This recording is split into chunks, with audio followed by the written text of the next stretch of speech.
కాండము 28వ అధ్యాయము 17వ వచనంలో యాకోబు భయపడి, ఈ స్థలం ఎంతో భయంకరము, ఇది దేవుని మందిరము కానీ వేరొకటి కాదు, పరలోకపు గవిని ఇదే అనుకొనెను.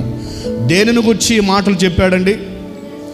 ఇది దేవుని మందిరం అని చెప్పటానికి దేవుని మందిరంలో ఏముండాలి అని మనం ఆలోచిస్తూ వచ్చాం. ఏది దేవుని మందిరం, దేవుని మందిరం అంటే ఎలా ఉండాలి అన్ని కొన్ని ఆలోచనలు గడిచిన వారం నుండి మనం వింటూ వచ్చాం. 3 విషయాలు మీ ముందు ఉంచాను.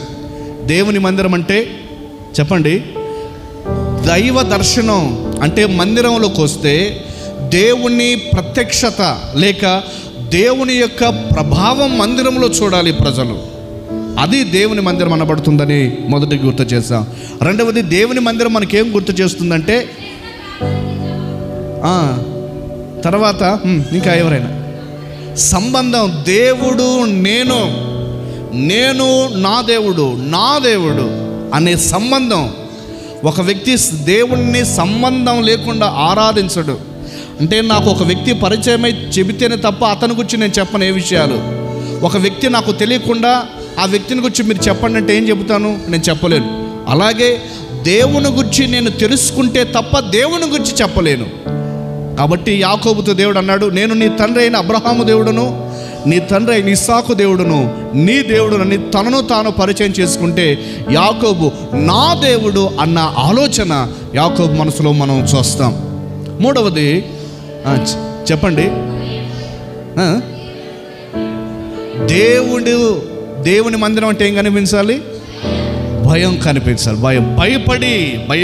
భయపడి ఈ మాటలు మనం విన్నాం. రైట్, మంచిది. మనం కొంచెం ముందుకు వెళ్ళటానికి ప్రయత్నించేద్దాం. ఇది దేవుని మందిరము కానీ వేరొకటి కాదు. దేవుని మందిరంలో ఏముంటాయి? కొన్ని విషయాలు మనం ఆలోచన చేయడానికి ప్రయత్నించేద్దాం. మనం చూస్తాం, ఆ పిక్చర్ ఒక్కసారి మీరు ఊహించుకోండి. యాకోబు పడుకున్నాడు, ఒక నిచ్చెన కనిపించింది. ఆ నిచ్చెన మీద దేవదూతలు ఎక్కడం, దేవదూతలు దిగడం కనిపిస్తూ ఉంటే ఆ నిచ్చెనకు పైగా దేవుడు నిలిచి నేను అని మాట్లాడుతూ ఉన్నాడు. ఇవేం గుర్తు చేస్తున్నాయంటే తర్వాత దేవుడు చెప్పిన మాటలు ఏంటంటే మనం చూస్తాం. 14వ అధ్యాయం 14వ వచనం ఆఖరి లైన్ చూడండి. ఆదికాండం 28వ అధ్యాయము 14వ వచనం ఆఖరి లైన్, నీ సంతానము భూమి మీద లెక్కకు ఇసుక రేణువుల వలె వగును, నీవు పడమటి తట్టునకు, తూర్పు తట్టునకు, ఉత్తరపు తట్టునకు, దక్షిణ తట్టునకు వ్యాపించదవు.